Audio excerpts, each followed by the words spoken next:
Hello friend, good morning. কেমন আছো তোমরা সকলে? আশা করি তোমরা সকলে ভালো আছো আর সুস্থ আছো। তোমাদের সকলকে জানাই এই শীতের সকালের অনেক ভালোবাসা। তো চলো তোমাদের সাথে একটা সুন্দর ব্লগ আজকে শেয়ার করে নিই। সকালে ঘুম থেকে তো উঠে পড়েছি, ঘুম থেকে উঠে একটু বাইরে এসেছি। প্রতিদিনই ভাবি জানো তো যে একটু তাড়াতাড়ি ঘুম থেকে উঠবো, কিন্তু এই ভোরের দিকটা না বেশ ভালোই ঠান্ডা পড়ে, এই জন্য আর উঠতে ইচ্ছা করে না। আর সত্যি কথা বলতে আমাদের কলের জলটা না বেশ ঠান্ডা। তো চলো এদিকে এই যে দেখলাম আমি উঠোনটা একটু ঝাড় দিয়ে নিচ্ছিলাম, তার মধ্যেই কিন্তু আমার ছেলেটা উঠে পড়েছে। ঘর থেকে একটু আওয়াজ পাচ্ছিলাম, যেই বাইরে বুঝতে পেরেছে আমি আছি অমনি চলে এসছে ঘরের দরজা খুলে আমার কাছে। তাই সোনাটাকে একটু আদর করে নিলাম।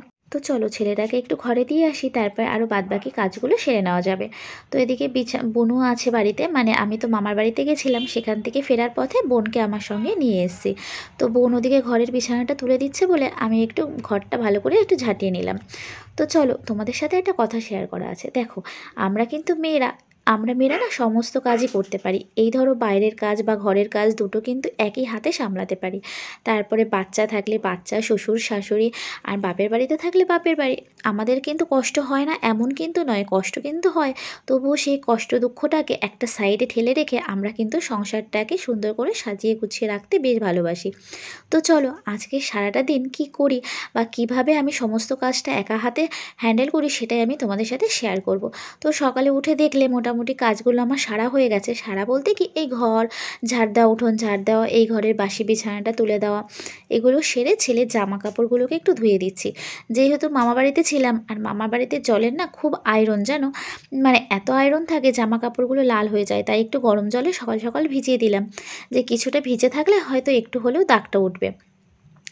আর এদিকে দেখো এই গামছাটাকে একটু গরম জলে ভেজাতে গেছিলাম। এই জলটা একটু বেশি গরম, অতিরিক্ত গরম জলে ফোটাতে গিয়ে একদম খেয়ালই করিনি, বেশি মানে হাতে এত বড় পরিমাণে ছ্যাঁকা লাগছিল কি বলবো। তো ওদিকে এই বাসি ঘরটা একটু মুছে নিলাম, ঘর বলতে সামনের দুয়ারটা আর কি মুছে নিয়ে কয়েকটা বাসন ছিল কালকে রাতে, সেগুলোকে একবারে ধুয়ে নিচ্ছি। অনেকটাই কাজ থাকে, তো সকালবেলা একটু তাড়াতাড়ি উঠলে বেশ ভালো হয়। কিন্তু ওই যে বললাম সকালের দিকে না বেশ ঠান্ডা পড়ে এখন জানো, সারাদিন কিন্তু গরম, আর এই ভোর রাত থেকে এতটা ঠান্ডা পড়ে যে সকালে উঠতে একদম মন চায় না। তার জন্য না প্রচণ্ড পরিমাণে দেরিও হয়ে যায়, আর তাড়াহুড়ো করে কাজও করতে হয়। তো চেষ্টা করব জানো যে একটু সকাল সকাল ঘুম থেকে উঠতে, কারণ বেশি বেলা করে ঘুম থেকে উঠলে শরীরটাও ভালো লাগে না, আর কাজটাও তাড়াহুড়ো করে করতে হয়। তো এদিকে বাসনটা মাজা হয়ে গেছে, তারপরে চলে গেছিলো মা একটু বাজারে। এদিকে না বাড়িতে আমার ছোটো মাসি এসছে।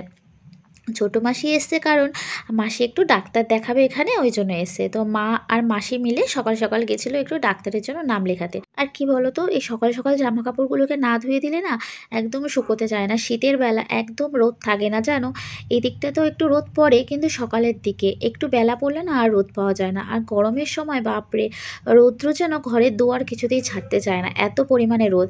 আর শীতের সময় একটু রোদের জন্য সেই মানে চাতক পাখির মতন হাঁ করে বসে থাকতে হয়, কখন একটু বৃষ্টি আসবে এরকম পরিস্থিতি আর কি।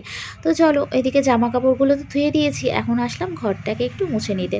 তার ফাঁকে না একটু রান্না করে নিয়েছিলাম, মানে ধরো সকালের কি খাওয়া হবে সেটা একটু জামা কাপড়টা ধুয়ে সেটা রান্নাটা করে নিয়েছি। কী রান্না সেটা তোমাদের সাথে পরে শেয়ার করছি। তো চলো আগে ঘরটাকে ভালো করে মুছে নিই। এই দেখো এর মধ্যে মা গেছিলো যে বললাম ডাক্তারের কাছে নাম লেখাতে, ওখান থেকে মা আর মাসি দুজনেই কিন্তু চলে এসছে। মাসি একটু হাত মুখ ধুতে গেছে, আর মা ঘরে এসে একটা ওষুধ খেয়ে নিল, খাওয়ার আগে ওষুধ আছে। তা মা বলছিল যে তুই কিন্তু খেয়ে তারপরে এই কাজগুলো করতে পারিস। তা ভাবলাম আবার খেয়ে কাজগুলো করব, ঘরটা একটু ফাঁকা যখন আছে মুছে নিই। তো ঘর ঘর তো মুছে নিয়েছি, এবার বাইরেটাও একটু ধুয়ে নিচ্ছি। কেন বলো তো, কারণ মানে বেশ কয়েকদিন হলো বাড়ি এসেছি, ভিডিও দিতে পারিনি সেটা আলাদা ব্যাপার, কিন্তু এই উঠোনটাকে না একদম ধোয়া হয়নি, আর এত বালি জমেছে মানে কি বলবো, ঝাঁটা দিয়ে ঝাড় দিলেও বালিটা যায় না। তো ওদিকে মা, মানে মা না সরি মাসি আর বোনও একটু খাওয়া দাওয়া করে নিচ্ছিল, সকালের খাওয়া দাওয়া। আমি ভাবলাম এই কাজটাকে করে তারপরে আমি খাবো। কারণ হচ্ছে ভেজা নাইটি, তো ওই নাইটিটা না ছাড়লে না একদম ভালো লাগবে না। নাইটিটা প্রায় ভিজেই গেছে, সকাল থেকে একটু জলের কাজ করছি, তো সেই জন্য নাইটিটা মানে নিচ থেকে অনেকটাই ভিজে গেছে, তোমরা বুঝতেই পারছো। তো এই জন্য ভাবলাম যে চৌবাচ্চা যেহেতু জল আছে, জলটাকে নষ্ট করে কী লাভ, তো চলো এটা মানে কাজে খাটানো যায়। তো এই জন্য উঠোনটাকে একটু ভালো করে জল দিয়ে ঝাঁটা দিয়ে ধুয়ে নিচ্ছি। এদিকে ধুয়ে ঠুয়ে একটু চেঞ্জ করে আসলাম, নাইটিটা ভিজে গেছিলো। তারপরে এই যে খিচুড়িটা বেড়ে নিচ্ছি, মানে মা একটু বসেছিল আমার জন্যই আর কি। তো মায়ের জন্য আর আমার জন্য, দুথালার জন্য, দুজনের জন্য বেড়ে নিয়েছি আর কি। তো গরম গরম এটা রান্না করেছি, ডালি আর খিচুড়ি, মানে প্রেশার কুকারে না একবারে সিটি দিয়ে নিয়েছি। একটু তেল, পাঁচফোড়ন আর একটু আদা দিয়ে সবজিটাকে ভালো করে ভেজে, ভালো করে ডাল আর মানে ডালিয়াটাকে একটু ভেজে নিয়েছিলাম। তারপরে একটু মানে পরিমাণ মতন জল দিয়ে, নুন হলুদ দিয়ে, লঙ্কা দিয়ে সিটি মেরে নিয়েছি। খেতে কিন্তু বেশ ভালো হয়েছিল জানো, মানে একটু ঝাল ঝাল হয়েছিল, তো বেশ ভালো হয়েছিল। তারপর এদিকে সকালে খাওয়া দাওয়া সেরে চলে আসলাম রান্না করতে। এই যে ঘরে ছিল মাছ, তো সেই মাছগুলোকে একটুখানি নুন হলুদ মাখিয়ে ভাজার জন্য বসিয়ে দেবো। আর এদিকে দেখতে পাচ্ছ লাউ, মা লাউটা এনেছিল বাজার থেকে, ওই একদিন আগে আর কি হবে। তো মা বলছে যে এই মাছ দিয়ে অন্য কিছু দিয়ে করবো, মানে একটু মশলা দিয়ে হবে, ধনেপাতা টমেটো দিয়ে, কিন্তু লাউ দিয়ে একটু লাউ ডাল করতে। তো সেই জন্য মটর ডাল ঘরে ছিল, মটর ডাল দিয়েও করবো একটু আদা পোড়ন দিয়ে। খেতে কিন্তু বেশ ভালো হয়েছিল ডালটা জানো। তো চলো এদিকে আমি এই ডালটাকে আগে ভালো করে ধুয়ে সিটি মারতে বসিয়ে দিই। তো ওদিকে ডালটা মানে সিটি দেওয়া হয়ে গেছিলো, মাঝখানে একটু কাজ পড়েছিল, সেটা সেরে এসেছি। তারপরে লাউটাকে একটু কেটে নিচ্ছি। কি বলো তো, মেয়ে মানুষের না মানে কষ্ট বলতে কিছু হয় না জানো, কষ্ট হলেও সেটা কারোর সামনে কিন্তু প্রকাশ করতে নেই। যদি তুমি প্রকাশ করে ফেলো তাহলে কিন্তু সবথেকে বড় সর্বনাশটা হয়। মানে মেয়েদেরকে আবার কষ্ট বলে কিছু হয় নাকি, সারাদিন কাজ করো, সে বাপের বাড়ি হোক বা শ্বশুর বাড়ি, তবুও না মানে সে কষ্টের কেউ দাম দিতে পারে না। তুমি নিজে না দিতে পারলে সে দাম আর কেউ দেবেও না। ওই জন্য নিজের কষ্টটাকে নিজের সবসময় চাপিয়ে রেখে আনন্দটাকেই সবসময় সামনে তুলে ধরতে হয়, তাহলে নিজের মনটাও ভালো থাকে আর শরীরটাও ভালো থাকে। তো চলো তোমাদের সাথে কথা বলতে বলতে আমার কিন্তু ডালটা হয়েই গেছে। পাঁচফোড়ন দিয়েছিলাম আর শুকনো লঙ্কা পোড়নে দিয়েছিলাম, খেতে কিন্তু বেশ ভালো হয়েছে। দাঁড়াও, আদাটাও দিয়েছিলাম, তবে আদাটা না তেলের উপরে দিইনি, কাঁচা দিয়েছি। মটরের ডালে এইভাবে আদাটা না কাঁচা দিয়ে দেখবে বেশ ভালো লাগে, মানে পোড়ন দেওয়ার পরে আদাটা ডালের উপরে পরে দেবে, খেতে এত ভালো লাগে কি বলবো, মানে একটা কাঁচা আদার গন্ধ পরে ডালটা আরও বেশি টেস্টি হয়। আর এদিকে গোড়ার মানে মুখের কিছুটা লাউ ছিল, সেটাকে না একটু সর্ষে বাটা করেছি, মানে সর্ষে দিয়ে নামিয়ে নিয়েছি। খেতে গরম ভাতে খেতে বেশ ভালো লাগে, এই শীতকালে খেয়ে দেখবে, আশা করি তোমাদের সকলে ভালো লাগবে। আর এদিকে এই সব রান্নাটা সমস্তটাই হয়ে গেছিলো, তাই কয়েকটা রুটি ছিল সেগুলোকে একটু করে নিচ্ছি। রাতে আর বেশি কিছু করব না, এই রুটিটাকে একটুখানি গরম জলে ভিজিয়ে রেখে দেবো, যেভাবে আমি রাখি আর কি। তোমরা অনেকেই জানো যে কিভাবে আমি রুটিটাকে রাখি, একদম নরম আর তুলতুলে থাকে। তোমরাও কিন্তু সেইভাবে রুটিটাকে করে দেখতে পারো।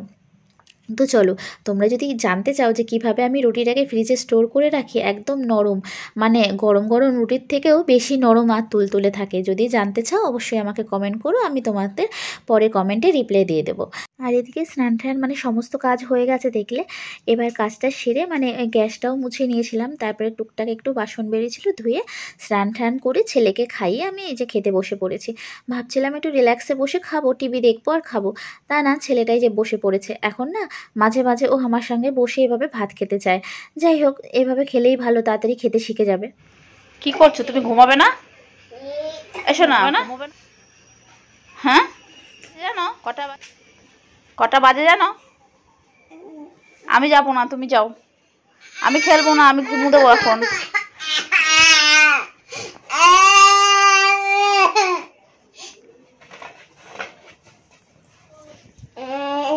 আর দেখলে আমার ছেলের অবস্থা, এখন তার সঙ্গে নাকি বল খেলতে হবে। সারাদিন এত খাটাখাটনির পরে কার বলুন তো বল খেলতে ইচ্ছা করে? তবু কি আর করা যাবে, ছেলের এখন বায়না, একটু তো মেটাতেই হবে। আর বাচ্চা কাচ্চার মন বলে কথা, ওদের সাথে একটু টাইম না দিলে, মানে ওদের সময় না দিলে ওদেরই বা কী করে ভালো লাগবে, বা ভালোবাসাটাই বা কী করে বাড়বে। তো আমাদের মতন এরকম অনেক হাউসওয়াইফ আছে, তাদের সমস্ত সংসারটাকে সামলেও একটা বাচ্চা থাকলে তাকেও সামলাতে হয়। আর সেটাও হচ্ছে আমার জীবনের একটা গল্প। এই যে প্রতিদিন আমি কি করি না করি, বা ছেলেটাকে কী করে সামলাই, সংসারটাকে কী করে সামলাই, সেটাই আমি তোমাদের সাথে শেয়ার করি। আমার যদি এই ছোট্ট ব্লগটি তোমাদের ভালো লেগে থাকে, তোমরা সকলে আমার পাশে থাকবে কিন্তু। আর এই যে দেখো, এদিকে মনে হয় সবাই ঘুমিয়ে পড়েছে, রাস্তায় কেউই নেই, সমস্ত লোকজন সব মনে হয় সবার ঘরে ঘুমো দিচ্ছে, আর এদিকে আমরা খেলা করছি। তো যাই হোক, সকলে ভালো থেকো আর সুস্থ থেকো, দেখা হবে একটা নতুন ব্লগে নতুন সময়ে।